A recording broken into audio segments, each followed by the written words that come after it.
Hello everyone, how are you guys all doing? Hope you guys are having a wonderful day, and today we're here with another video. So today's video will be on my top 5 magic training methods in old school RuneScape. So when it comes to old school RuneScape and training magic, there's always just kind of a confusion as to where to go.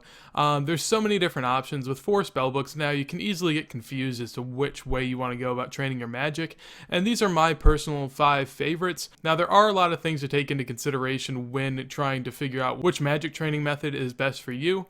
It could be profit, you could be going for fast XP, you could be going for something that's very AFK, or maybe you like something that's a little intense and allows you to kind of feel the game a little bit more.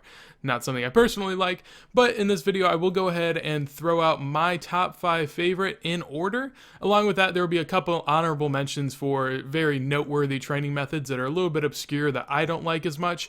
But with that said, let's go ahead and get on into number 5. Number 5 on my list is the Tan Leather spell. It's a spell that's kind of AFK, it's semi-AFK compared to some of the methods that you'll find in here. However, it actually profits, and it is a little bit of a harsh requirement to get. That's why it's at number 5. I mean, the base level that you need is 78 magic, which isn't hard to attain. You also need to be on the lunar spellbook, which you will need for a couple of my other methods.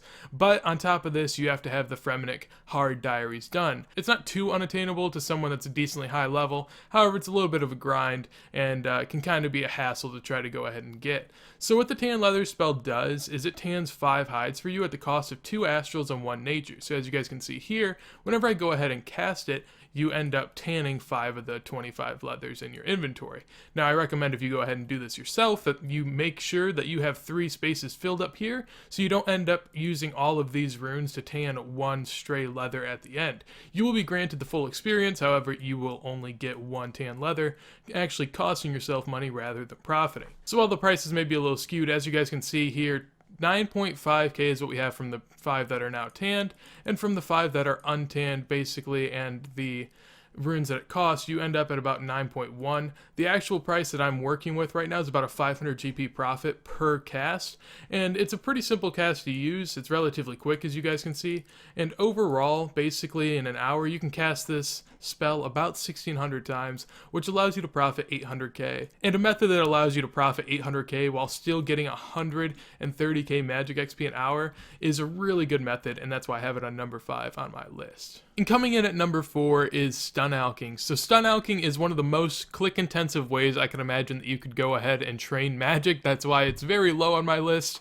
However, it is a method that does provide significant EXP rates per hour and at a relatively low cost. So what you guys will need for this method is the gear setup that I have here. Not necessarily the exact same, however, a mud battle staff is recommended. One thing that you will need though is a negative 65 magic attack bonus. You can do that in the form of a full set of armor, whether that be rune, adamant, iron, whichever, along with dragonhide van braces is the easiest way to go ahead and get it. However, there are other configurations that you can use. Basically what that allows you to do is whenever you cast stun on an NPC, it actually fails, allowing you to cast it constantly on that NPC, because if it succeeds, then you cannot cast it right away. So Stun Alking is a combination of both. As you guys can see here, what people typically do is alch something along the lines of air battle staffs. While that's being alched, stun the monk or wherever you may be. And yeah, this is just a combination of the two. Relatively easy, and the operating costs of this are relatively small considering you use 1 soul rune for each stun that you go ahead and use, because you do have the mud battle staff, and along with that, the alch price of an air battle staff matches the actual price of the air battle staff itself and the added nature rune, amounting to a net 0 gain. So with that said, Stun Alking does come out to a total of around 175k magic XP per hour at the cost of 160k, and that is obviously assuming that you have an item that you can alch that will not lose you any money. However, if you want to go ahead and buy an item that you can buy in bulk, such as like longbows or something along those lines, it may come out to more of around a 200 to 220k loss per hour, depending on the item that you go ahead and buy. And here we are coming into number 3. So number 3 is probably one of the ways that I train magic the most on my main, because I had the money to do so and I was in school at the time, so AFK was exactly what I was looking for. The base requirement that you need for this is 75 magic, as we will be casting Fire Wave. On top of that, what I use for this method in particular is 87 Slayer for Kraken. You guys will see why here in a second. Now, there are other alternative ways to go about this, killing other monsters with Fire Wave. like such as Dust Devils in the Catacombs, as those are more accessible to the average player as they only require 65 Slayer. Down there, you'll actually almost turn a profit, and it will be a little less expensive than at Kraken. However, let's go ahead and get on into the armor setup that I used at Kraken and kind of explain why this was one of my favorite methods. Alright, so now moving on into the armor. Basically, as far as Kraken goes, what I was trying to do here was maximize my Mage offense while also maximizing my Mage defense, as the Kraken Tentacle does attack you with Mage, and if you get hit less, that's the longer that you can stay here. So one thing that you will need, Smoke Battle Staff, obviously. It allows you to save yourself runes, along with Blood Runes for the Fire Wave spell. A Slayer Helm imbued is just recommended, and a Tome of Fire is really good as well. You can obviously replace anything else that you guys see in the armor setup with things that are more in your price range. So one thing you guys can note in my inventory right now is the 200k. With Kraken, basically there is an instance that you can pay for, and when paying for this instance you will not be crashed. You'll be in a room all by yourself, and that is perfect as you'll only be splashing Kraken, so no one else would ever, or you would just get crashed by anyone else that came here.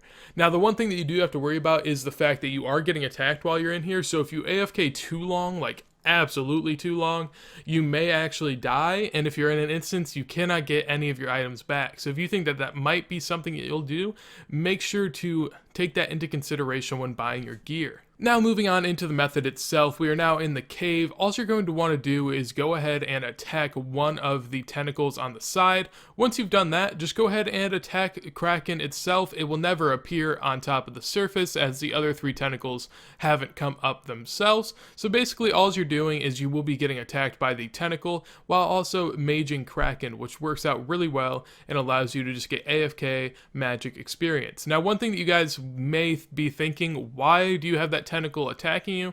Pretty much so that the logout timer is 20 minutes, because when you are under attack, the logout timer for yourself is 20 minutes. However, if you're not under attack, it's only 5. So if you're going to be around, you can go ahead and not be attacked by the tentacle. However, if you do want to AFK for extreme amounts of time at once, feel free to bring up the tentacle and have it attack you. Alright, so now with all that said, the magic EXP rates that I was able to find is that you come up with about 100k magic XP per hour, which is really good for how AFK it is. Obviously no effort at all other than a few clicks an hour.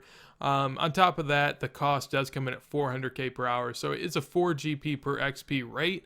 However, it's something that if you're willing to pay it, it is such a luxury to be able to do, since it is just one of the best training methods as far as like least amount of pressure on you. And now we are on to magic method number 2. So magic method number 2 will be stringing jewelry. It is one of my favorite magic training methods in the game. I personally used it from 80 to 94 magic on my noob account, and I have no regrets. It is AFK, it does cost a decent amount of money, but the magic XP is great, and the amount of time that you can be away from keyboard is amazing. So basically the way stringing jewelry works is it takes a unstrung amulet of some sort and makes it strung. Now from there you will be losing money both on the amulet and the fact that you are using 2 astrals per string. One thing that I will advise that you use is a mud battle staff, and you stand next to a bank, obviously, as you will need to keep rebanking.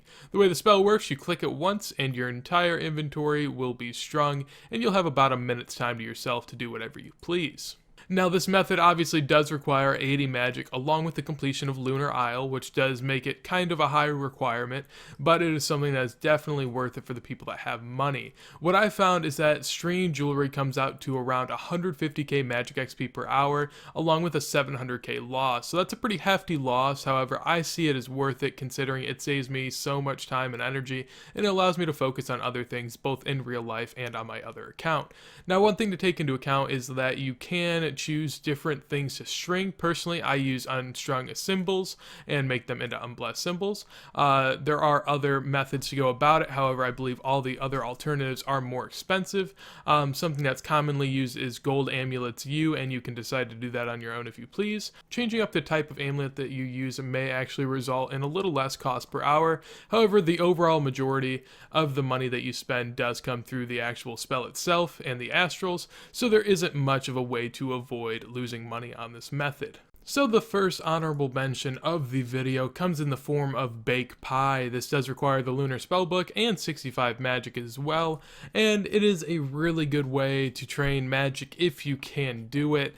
There are a couple things that are kind of holding this method back, and I'll go ahead and explain them here in a second, but it's much like string jewelry. You take out as many pies as you can in your bank, you wear a steam battle staff so that you have both fire and water runes, and then you go ahead and just cast Bake Pie, and then your entire inventory will be baked in one click. Well, not necessarily. It will take time in between, and that's why this is also kind of AFK and really useful. But one thing that I will go ahead and warn you guys about is that this method is 100k magic XP per hour, and on top of that you do get a significant amount of cooking XP. If you use Admiral Pies, I got somewhere around 320k XP per hour. However, with Summer Pies, that goes all the way up to around 400 to 500k XP per hour. You do need the cooking level to make whatever level pie you are currently using the Bake Pie spell on, and that's where the problem kind of comes in, is no real raw pies are sold that often in the Grand Exchange. Sometimes you're able to find about 100 GP margin between raw Summer Pies and regular Summer Pies, so that's a really good one to go ahead and do it on because you get an amazing amount of cooking XP and magic XP. However, to go ahead and stock up on all those pies will take you quite a long time, and you do also need 95 cooking if you're going to go ahead and do Summer Pies exactly. So that's why this method isn't on the list itself. It's something that's worth a mention, as it is possible to actually do really well with this, but it's not very promisable, so I'm not going to go ahead and promote it like it is. And now for the second and last honorable mention. This one is Super Glass Make. It is 45k magic XP per hour, which is why it's on the honorable mention list. On top of that, though, it does provide you 74k crafting XP per hour and 420k profit. Lit, I know, right? Pun intended. Anyways, basically it's a really weird method in which you use a smoke battle staff and the super glass make spell on the lunar spellbook that requires 77 magic, and basically what you do is whenever you're doing an inventory, you take out 13 seaweed along with 13 buckets of sand, you cast a spell, then you rebank, and you will be rewarded with about 16 to 17 molten glass per inventory, and basically you get magic XP for the spell along with crafting XP, and you actually make money off turning it into molten glass. It's not very AFK, not all that great as far as magic XP goes, but it's got decent crafting and it also profits, so it's worth throwing in. And now for the number one method of the video. There are a decent amount of requirements for this, however, it's by far the best magic training method in the game currently. Hey. But what you will need for this method is 70 magic along with the ancient spellbook to be unlocked, along with a preferable slayer level of 80. Now this is for neck reels, however you can have lower for a relatively worse task. However, it is also pretty decent, and that is in Dust Devil. So what you're going to want to go ahead and do is have some sort of armor setup. Like me personally, I have some of my money tied up in other investments, so I can't show you a master wand. However, this is kind of the gear setup that you would go for. A slayer helm if you're on task. However, even if you're off task, I'd recommend having one. Even if you're off task, I'd almost recommend having one on, because people will crash you if they see you without a slayer helm, as they know they will get the kills faster than you will. So that's something you can take into consideration. So what you are going to need is Ice Burst runes, along with some prayer potions, a method to lure the greater neck reels, a teleportation method to Korend, along with some stamina potions just for running around the neck reels. So one way or another, you are going to have to make your way to the catacombs, and once you get here, go ahead and investigate the statue. You'll be put down into a room, and I'll show you where you need to go from there. So what you're going to want to do once you arrive is go ahead and run north, then you will come upon some hill giants, then just run east, you'll pass some bloodfelds, and then you'll arrive at the neck reels, and this is what we will be killing for the number one method of this video. Now if they are packed, you may want to go ahead and find your own world. However, in this instance there is a spot available. So what you're going to want to go ahead and do is use iron darts along with protect from melee. I forgot to mention that earlier. However, if you have all these previous requirements, I'd also imagine that you have the prayer level to protect from melee. Just use the darts on a rapid style and go ahead and gather all the neck reels. Then from there, find yourself a corner in which there's this little crevice, and just run back and forth. And what this allows you to do is stack the neck reels in a way in which they're all on one spot. It allows you to attack them all to the best of your ability. So as you guys can see, even though I'm messing up a little bit, this should about do it. And there we go. We still will hit this guy right here. All you're going to want to do from there, go ahead and choose your spell and click burst, and then just burst the entire pile. So the explanation as to why these are number 1 on my list is because with Ice Burst and relatively good gear, you can average around 200k magic XP per hour. On top of that, you also have the ability to get rune drops from here. There's a lot of rune helms, rune square shields that are dropped here, and there's several ways that you can go about dealing with this. You can have an alt account that you have on the normal spell book that high alchs everything, or maybe even just runs it to the bank if it's like a level 3 and can't high alch. Also, you can go ahead and come with less prayer potions if you want to run all the rune items to your bank yourself. It's a relatively short bank time, so it shouldn't hurt you all that much. Or also, if you have an explorer's ring that allows you to high alch, you can go ahead and use your daily charges here with that. However, this is just the example. This guy can have the world. I'm going to go ahead and end off the video here in a second. So to finish off, greater neck reels are the best method in my opinion in the game. They allow you to get around 200k magic XP per hour while also profiting about 100k GP per hour. It's kind of AFK whenever you have them all lured, and realistically is just one of my favorite ways to train magic in the game, so that's why I have it at number 1. Now with that said, hopefully you guys enjoyed the video. If you guys did, make sure to leave a like. If there are any methods that you guys personally enjoy that I didn't include in this list, make sure to leave them down below because it could help out other people if they don't have the same preferences as I do. If there's any critiques you guys want to go ahead and leave me, do that down below in a comment. If you guys enjoy my content, make sure to hit that sub button, and yeah, shout out these two next to me. What's going on, guys? But with that said, I hope you guys have a wonderful day, and peace. And now for the number shift. Wow, nice. And now for the number 1